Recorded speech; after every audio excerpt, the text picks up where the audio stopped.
Hello, good afternoon students. तो चलिए आज का क्लास स्टार्ट करते हैं। तो आज के क्लास में हम लोग समांतर चतुर्भुज की रचना करना एवं क्षेत्रफल के बारे में पढ़ेंगे। तो आइए पहले हम लोग समांतर चतुर्भुज की रचना करना सीखते हैं।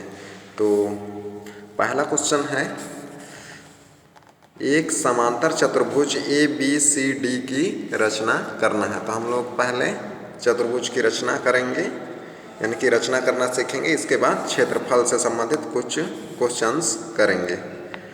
तो आइए देखते हैं क्वेश्चन।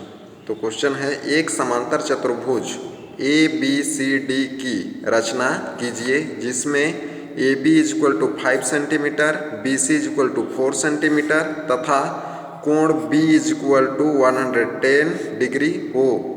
तो हम लोग को चतुर्भुज ए बी सी डी की रचना करना है और रचना के पद भी लिखना है। तो आइए रचना करते हैं। तो चतुर्भुज तो समझते हैं आप लोग, चार भुजाओं से घिरी बंद आकृति को चतुर्भुज कहते हैं।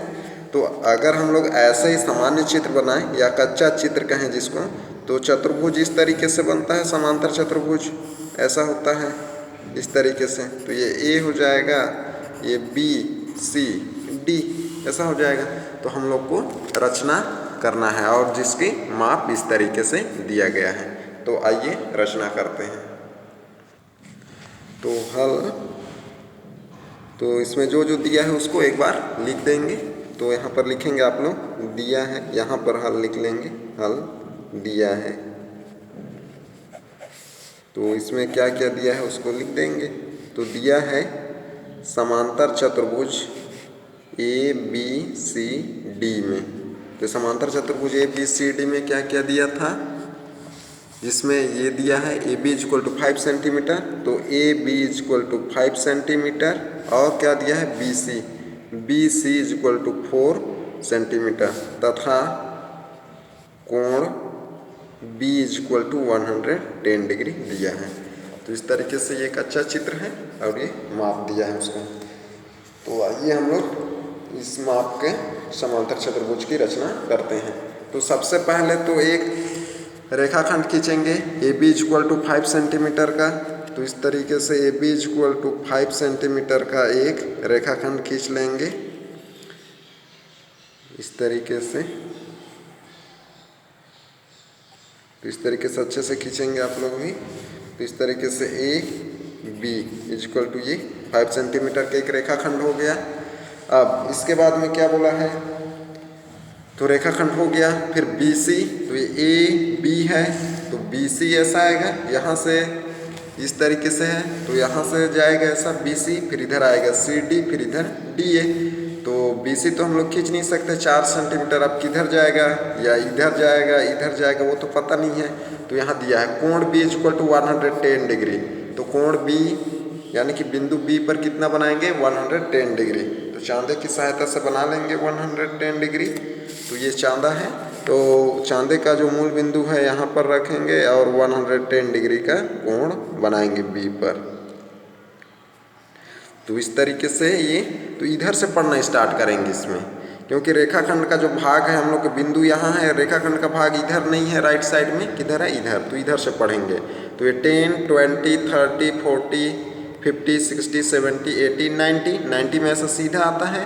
फिर ये 100, फिर ये 110। तो ये है 110, ये हो गया इस तरीके से। अब यहाँ से मिलाते हुए, स्केल से ऐसा मिलाते हुए इसको मिला देंगे इस बिंदु को।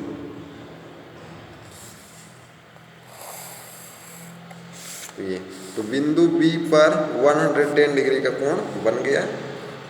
ये 110 डिग्री है। तो अब ये जो रेखा है, हम लोग बिंदु B पर 110 डिग्री का कोण बनाए हैं। ए बी एक्स 110 है, तो ये A है, ए बी है, तो बी एक्स जो ये किरण है इसी पर क्या आएगा बिंदु C आएगा। और B से बिंदु C की दूरी कितना दिया है यहाँ 4 सेंटीमीटर। तो 4 सेंटीमीटर ले लेंगे, माप लेंगे प्रकार की सहायता से। तो इस तरीके से स्केल में ऐसा 4 सेंटीमीटर फैला लेंगे प्रकार को, अच्छे से मापिएगा।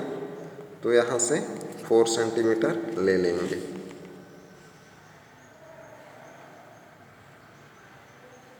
तो इस तरीके से ये जो है आप लोगों का यहाँ से 4 सेंटीमीटर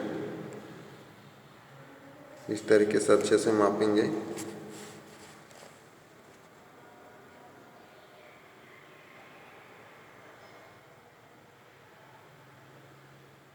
इस तरीके से ये 4 सेंटीमीटर हो गया।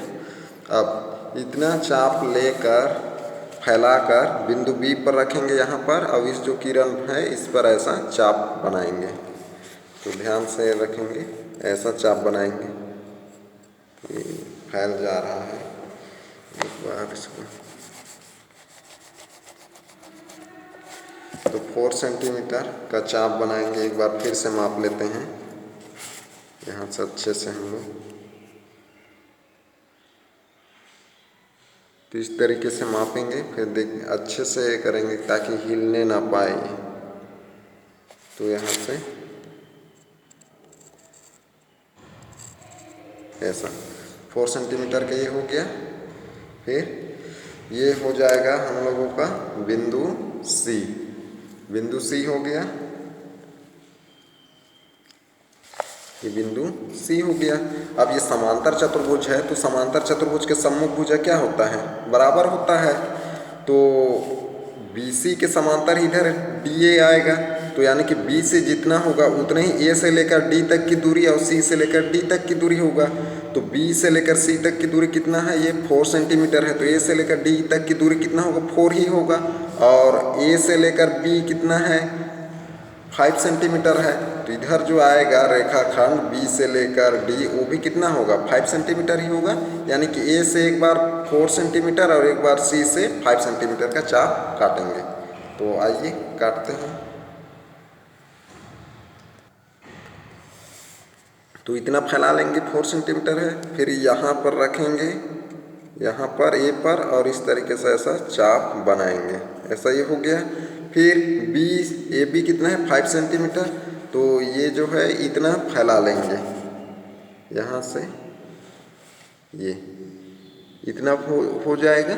इतना फैला लेने के बाद कहाँ पर रखेंगे? C पर रखेंगे यहाँ। फिर यहाँ से चाप काटेंगे ऐसा। तो ये कट गया। तो ये हो जाएगा बिंदु D। अब इसको क्या कर देंगे? मिला देंगे। ये बिंदु D हो गया। तो इसको C से और A से मिला देना है स्केल की सहायता से। तो इस तरीके से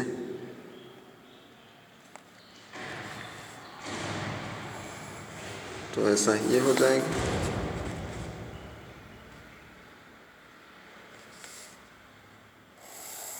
ऐसा तो ये हो जाएगा 5 सेंटीमीटर, ये हो जाएगा 4 सेंटीमीटर। तो इस तरीके से समांतर चतुर्भुज ABCD बन गया। तो यही हम लोग का अभिष्ट समांतर चतुर्भुज है। तो रचना के पद लिखेंगे आप लोग। रचना के पद, तो पहला, तो रचना के पद मैं बोल रहा हूँ, आप लोग लिख लेंगे। तो पहला पद लिखेंगे रचना के पद में, सर्वप्रथम AB = 5 सेंटीमीटर का एक रेखाखंड खींचिए। तो ये पहला हो गया। तो पहला यही किए थे हम लोग। फिर दूसरा क्या रखेंगे? लिखेंगे बिंदु B पर। बिंदु B पर हम लोग बनाए थे। तो दूसरा लिखेंगे बिंदु B पर चांदे की सहायता से ABX = 110 डिग्री का कोण बनाया। यही किए थे। अब फिर तीसरा क्या करेंगे? लिखेंगे प्रकार से 4 सेंटीमीटर की त्रिज्या का चाप बिंदु B से किरण BX पर काटिए, जिससे या जिस बिंदु पर चाप काटा उसे C नाम दीजिए। तो ये हो गया तीसरा, वही किए थे। और चौथा लिखेंगे आप लोग बिंदु A व बिंदु C से, बिंदु A और बिंदु C से क्रमशः 4 सेंटीमीटर और 5 सेंटीमीटर त्रिज्या का चाप काटिए। जहाँ चाप कटे उसे D नाम दिए। तो ये D नाम हो गया। फिर D को A से और D को C से मिला दिए। तो इस प्रकार अभिष्ट चतुर्भुज ABCD प्राप्त हुआ। तो ये है रचना के पद। तो लिख लेंगे। तो आइए देखते हैं अब आगे और एक क्वेश्चन देख लेते हैं। तो अगला क्वेश्चन है, वर्ग PQRS की रचना कीजिए जिसमें विकर्ण PR = 5 सेंटीमीटर हो। रचना के पद लिखें। तो यहाँ हम लोग को वर्ग बनाना है। तो वर्ग तो समझते हैं आप लोग। तो वर्ग क्या होता है? ऐसा चतुर्भुज जिसके सभी भुजाएं आपस में बराबर होते हैं और प्रत्येक कोण 90 डिग्री का होता है। और वर्ग के विकर्ण क्या होते हैं? बराबर होते हैं। वह एक दूसरे को समकोण पर समद्विभाजित करते हैं। जैसे वर्ग जो है इस तरीके से अगर समान चित्र बनाऊं मैं तो ऐसा बनेगा, यानी कि कच्चा चित्र बिना मापे बनाएंगे तो ऐसा बनेगा। तो ए बी सी डी ये हो जाएगा। अब इसको यहाँ से ऐसा मिलाऊंगा तो ये एक विकर्ण और दूसरा मिलाऊंगा तो ये दूसरा विकर्ण। दोनों विकर्ण जहाँ पर भी ये दोनों विकर्ण ए सी और बी डी क्या होते हैं? बराबर होते हैं। और जहाँ पर भी प्रतिच्छेद करेंगे वहाँ से दोनों एक दूसरे को समद्विभाजित करते हैं। अर्थात AC का इधर वाला भाग यानी कि O से लेकर A तक का और O से लेकर C तक का ये बराबर होगा। उसी तरीके से ये O से लेकर B तक की दूरी और O से लेकर D तक की दूरी ये भी बराबर होता है। तो ये याद रखेंगे। और यहाँ पर समकोण बनता है यहाँ। तो ये है वर्ग के विकर्ण का कुछ गुण। तो आइए देखते हैं। तो इसमें सबसे पहले तो विकर्ण दिया है कितना? 5 सेंटीमीटर। तो 5 सेंटीमीटर का विकर्ण खींच लेंगे। तो विकर्ण खींच लेंगे इस तरीके से 5 सेंटीमीटर का।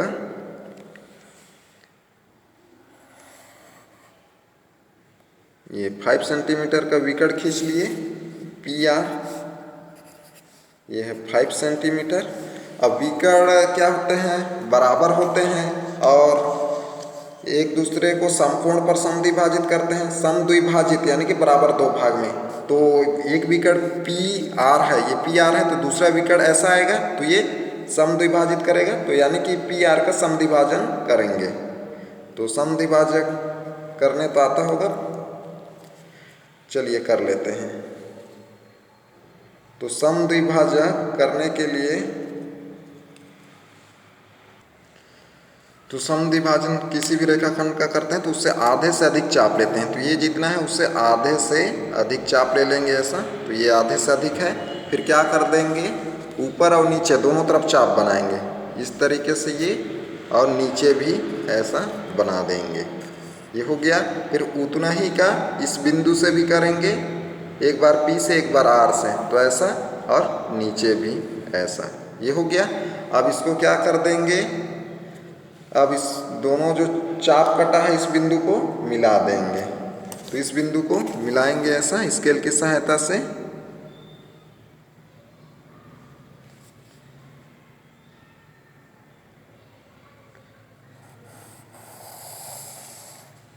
तो ये इस तरीके से मिला दिए। तो ये क्या है? PR का समद्विभाजक है। अब क्या है कि ये एक दूसरे को यहाँ पर विकर्ण प्रतिच्छेद किए हैं, जैसे ये। तो या O से लेकर, इसको O नाम दे देते हैं। तो O से लेकर A और O से लेकर C और O से लेकर B और O से लेकर D क्या होता है? बराबर होता है। तो इसमें यह क्या है? विकर्ण, यानी कि O से लेकर P तक की दूरी और O से लेकर R तक की दूरी बराबर है। तो PR, तो इसी रेखा पर क्या मिलेगा? SQ मिलेगा। तो यानी कि O से लेकर S तक की दूरी और O से लेकर Q तक की दूरी क्या होगा? बराबर होगा। वो भी किसके बराबर? O से लेकर P जितना होगा उतना ही होगा। यानी कि जैसे इस चित्र में देखें तो यहाँ पर जो होता है OA equal to OB equal to OC equal to OD, तो वैसे ही इसमें भी क्या हो जाएगा? OP equal to OR equal to OQ equal to OS। तो Q और S जो होगा इसी रेखा खंड पर आएगा। और O से लेकर दूरी कितना होगा? PQ जो दिया था, PR 5 सेंटीमीटर दिया था, तो इसका समद्विभाजित किए हैं तो 5 का आधा कितना हो जाएगा? 2.5 होगा। यानी कि 2.5 O से लेकर P तक की दूरी कितना होगा? 2.5 और यहाँ से 2.5, तभी तो 5 आएगा ना। तो अब उतना ही का चाप बनाएंगे। तो ये यहाँ से ये माप लेंगे O तक की, क्योंकि इतना ही होगा ये। तो यहाँ से हो गया। अब ये O से क्या होता है? बराबर होता है। तो ऊपर जो आएगा हम लोग का Q आएगा ऊपर, और नीचे जो आएगा S आएगा। ये इस तरीके से। अब इसको मिला देंगे। तो ये है आप लोगों का Q, ये वाला है ना, ये वाला, और उसी तरीके से नीचे ये क्या हो जाएगा? S। अब इसको मिला देंगे यहाँ से सबको। यहाँ से मिलाते हैं,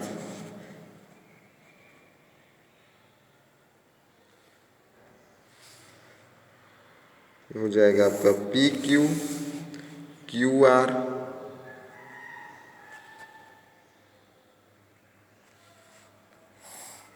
क्यू आर और ये यहाँ से, और इसको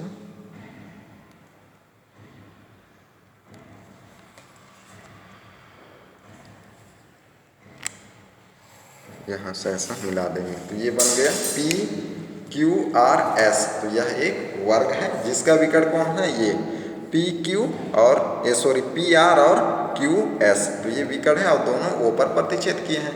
तो इस तरीके से बनाना है तो बन जाएगा। तो रचना के पद लिखना है तो मैं बोल रहा हूँ, आप लोग लिख लेंगे। तो सबसे पहले तो लिखेंगे वर्ग के विकर्ण आपस में बराबर होते हैं, यहीं पे लिख लेंगे। हल यहाँ पर लिखेंगे हल, तो यहाँ लिख लेंगे वर्ग, या रचना के पद में भी लिख लेंगे रचना के पद। तो लिख लेंगे पहले वर्ग के विकर्ण आपस में बराबर होते हैं व एक दूसरे को समकोण पर समद्विभाजित करते हैं। ये हो गया, इतना लिखेंगे। फिर रचना के पद पहला में लिखेंगे P R is equal to 5 centimetre, यही किए थे हम लोग। P R is equal to 5 centimetre का एक रेखाखंड खींचा। फिर दूसरा लिखेंगे पी आर का समद्विभाजित करते हुए, ये हम लोग बनाए थे एक्स वाई ये।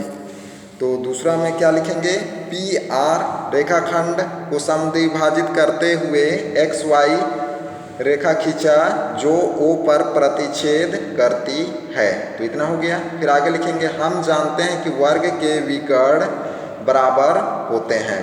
तो ओ से 5.2 फिर लिखेंगे उसी के आगे, एक बार फिर से बोल रहा हूँ तीसरा वाले को। हम जानते हैं कि वर्ग के विकर्ण बराबर होते हैं।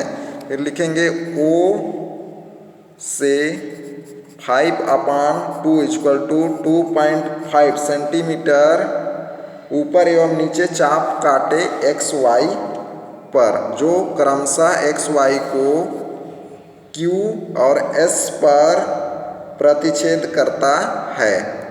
फिर अगला जो लिखेंगे रचना के पद, पी को या क्यू को पी और आर से तथा एस को पी और आर से मिला दिए। तो इस प्रकार अभिष्ट वर्ग पी क्यू आर एस प्राप्त हुआ। तो इस तरीके से रचना के पद लिख लेंगे। तो आइए देखते हैं अब आगे। तो आइए देखते हैं अब क्षेत्रफल से संबंधित कुछ क्वेश्चन। तो पहला क्वेश्चन है, एक समलंब चतुर्भुज की समांतर भुजाएं 20 मीटर व 8 मीटर है।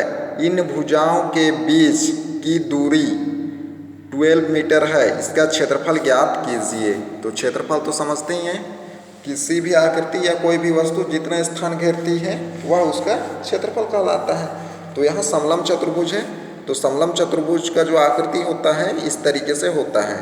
तो समलंब चतुर्भुज क्या होता है, ऐसा चतुर्भुज जिसकी दो भुजाएं समांतर हो और दो भुजाएं समांतर ना हो, समलंब चतुर्भुज कहलाता है। तो ये समलंब चतुर्भुज है। तो इसी तरीके से दिया गया है समलंब चतुर्भुज, जिसमें एक जो है 20 मीटर है और एक जो है 8 मीटर। ये समांतर है दोनों, ए बी और बी सी, और इनके बीच की दूरी अर्थात ये बीच की दूरी क्या होगा, लंबवत दूरी, और यही दूरी दिया है कितना, 12 मीटर दिया है। तो हम लोग इसका क्षेत्रफल ज्ञात करना है। तो आइए देखते हैं हल। तो समलंब चतुर्भुज तो यहाँ दिया है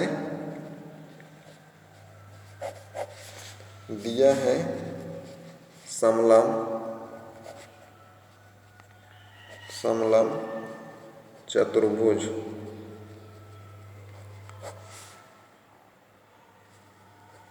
चतुर्भुज की समांतर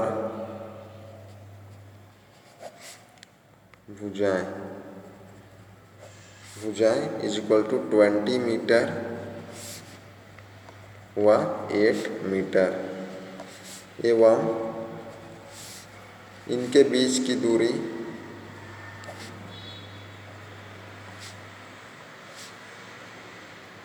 इज इक्वल टू 12 मीटर कितना दिया गया है, 12 मीटर है, तो हम लोग को क्षेत्रफल लगाना। तो समलंब चतुर्भुज का क्षेत्रफल होता है, तो इसलिए समलंब चतुर्भुज का क्षेत्रफल, समलंब चतुर्भुज का क्षेत्रफल इज इक्वल टू होता है 1/2 समांतर भुजाओं का योग मल्टीप्लाई ऊंचाई। तो ये फॉर्मूला है समलंब चतुर्भुज का। क्या होता है? समलंब चतुर्भुज का क्षेत्रफल इक्वल टू 1/2 समांतर भुजाओं का योग मल्टीप्लाई ऊंचाई।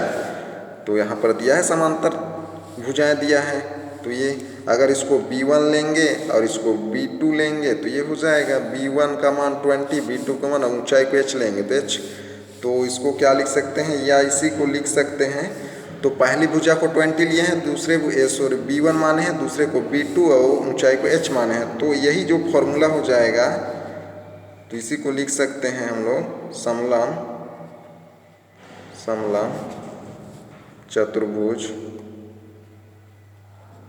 का क्षेत्रफल इज इक्वल टू लिख सकते हैं 1/2 समांतर भुजा। तो पहला को B1 दूसरा B2 माने हैं, तो होता है B1 प्लस B2 मल्टीप्लाई ऊंचाई यानी कि h। ये ऐसा भी लिख सकते हैं, तो इसमें रख देते हैं।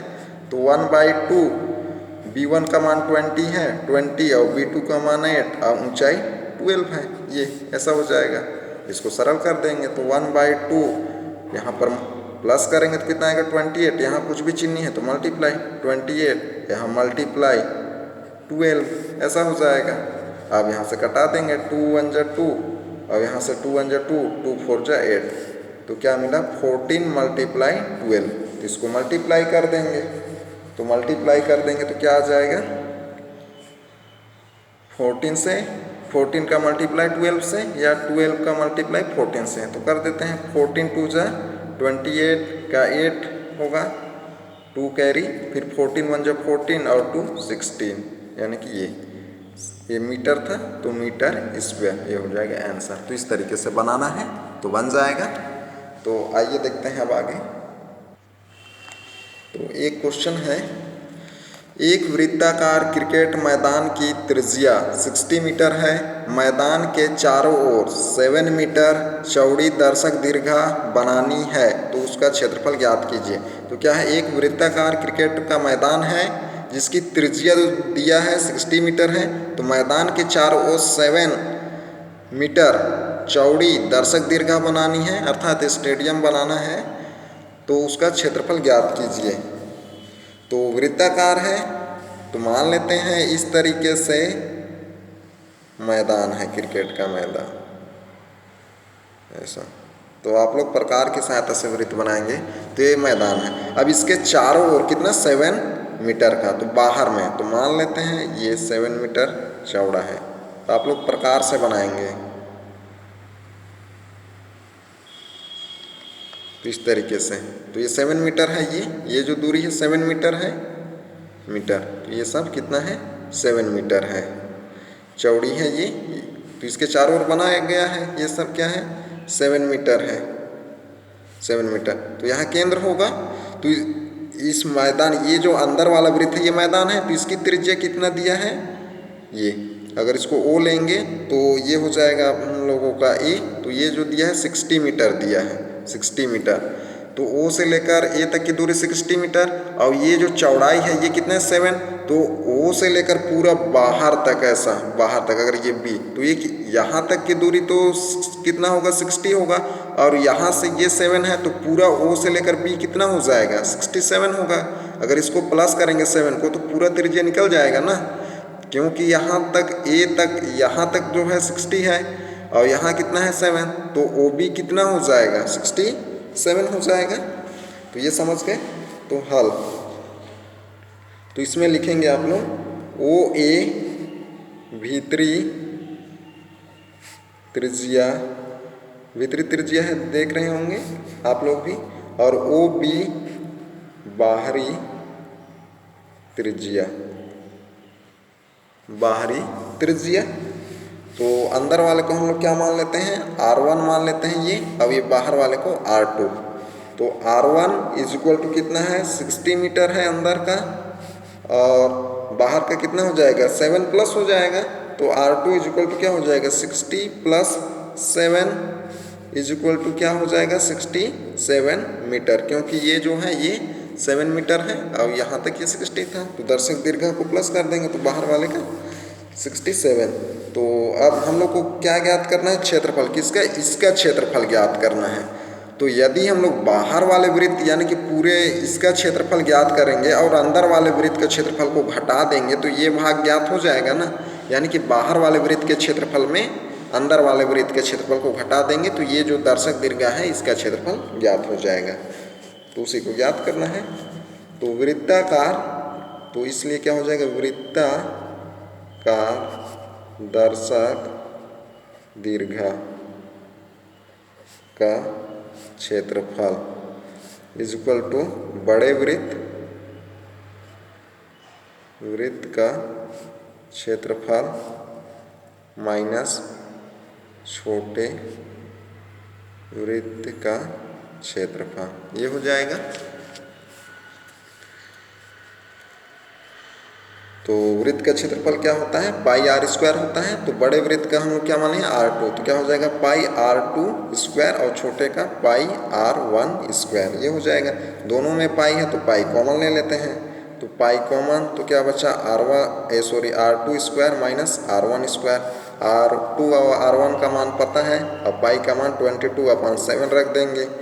तो क्या हो जाएगा, इसका जो R2 का मान है 67 का स्क्वायर और इसका मान है 60 स्क्वायर, ये हो जाएगा। अब इसको सरल कर देंगे तो 22/7, तो ये फॉर्मूला पढ़े होंगे ए स्क्वायर माइनस बी स्क्वायर वाला, तो वही लगा देते हैं यहाँ पर, या डायरेक्ट इसका स्क्वायर भी कर सकते हैं। तो ए स्क्वायर वाला तो क्या हो जाएगा 67 प्लस 60 होगा, और यहाँ क्या होता है 67 माइनस 60 हो जाएगा, ए स्क्वायर माइनस बी स्क्वायर वाला फॉर्मूला। तो क्या हो जाएगा 22/7, तो ये प्लस हो जाएगा तो कितना हो जाएगा 127, अब ये कितना हो जाएगा मल्टीप्लाई 7 ऐसा। अब इस सब को सरल कर देंगे, जब पूरे को सरल करेंगे ये ऐसा कट जाएगा। तो 22 मल्टीप्लाई 127, तो इसको मल्टीप्लाई करेंगे तो 2794 मीटर स्क्वायर, ये हो जाएगा आंसर। तो इस तरीके से बनाना है तो बन जाएगा, याद कर लेंगे इसको, ये है। तो आज का क्लास यही तक। तो आप लोग एक बार अच्छे से पूरे जो फॉर्मूला है उसको रिवीजन कर लेंगे। तो ओके, बाय।